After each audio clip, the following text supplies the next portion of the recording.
নতুনদের জন্য রেসিপিটা অনেক কাজে দেবে। আর অনেকে হয়তোবা পিঠাটা বানাতে জানেন, তবে আজকের রেসিপিটা দেখলে আর একটু সহজ হয়ে যাবে। 1 কাপ মুগ ডাল নিয়ে মিডিয়াম আঁচে লাল করে ভেজে নিচ্ছি।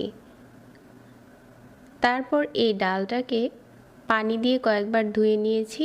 আর এখন চুলাতে বসিয়ে দিয়ে ঢাকনা দিয়ে ঢেকে ডালটা ভালো করে সিদ্ধ করে নিয়েছি।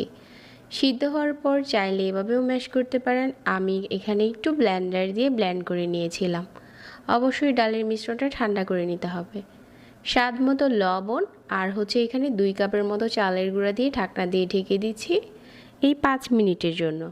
এই সময় চুলার আঁচ একদম কমিয়ে রাখতে হবে।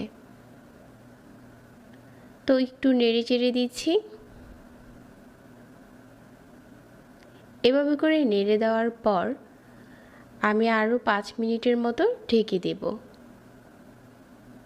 এই সময় চুলার আঁচ একদম কমিয়ে রাখতে হবে। এখন প্যান থেকে নামিয়ে একটা বলে নিয়ে নিলাম আর সাথে দিয়ে দিচ্ছি 2টো ডিম আর 1/4 কাপ ফ্রেশ কোরানো নারিকেল। নারিকেল অপশনাল, চাইলে স্কিপ করতে পারেন, দিলে টেস্ট ভালো আসে। এখন ভালো করে মতে নিয়েছি। পিঠার গুলাটা এখন একদম রেডি। ডোটা এরকম হবে, খুব বেশি শক্ত আবার খুব বেশি নরম এরকম না, সফট একটা গুলা বানাতে হবে। এখন একটু বড় সাইজের একটা রুটি বানিয়ে নিচ্ছি। এই পিঠার ডিজাইনটা আপনি আপনার পছন্দ মতো যে কোনোভাবে করতে পারেন। যারা কখনো পিঠার গায়ে ডিজাইন করতে পারে না, তারাও চাইলে এই পিঠাটা বানাতে পারবেন, এতটা ইজি। আপনার পছন্দ মতো যে কোনোভাবে এভাবে করে বানিয়ে নিতে পারেন। তো এভাবে করে আজকে আমি সবগুলো পিঠা বানিয়ে নিচ্ছি অনেকটা পাতার মতো করে। সবগুলো পিঠা বানানো হয়ে গেছে।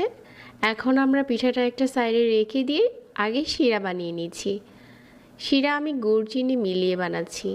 1 কাপ নিয়ে নিচ্ছি গুড় আর 1 কাপ চিনি, আর সাথে দিয়ে দিচ্ছি 1 কাপ পানি।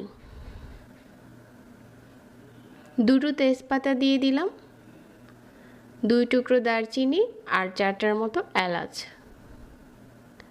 এখন শুধু মাঝারি আঁচে শিরাটাকে ঘন করে নিচ্ছি। এরকম ঘন হয়ে যাওয়ার পর চুলা থেকে নামিয়ে কিছুটা ঠান্ডা করে নিচ্ছি আর আমাদের পিঠাগুলো এখন ভেজে নিচ্ছি। মিডিয়াম আঁচে তেল গরম করে সবগুলো পিঠা দিয়ে দিলাম। পিঠাগুলো ছাড়ার পর চুলার আঁচ কমিয়ে লাল করে ভেজে নিচ্ছি।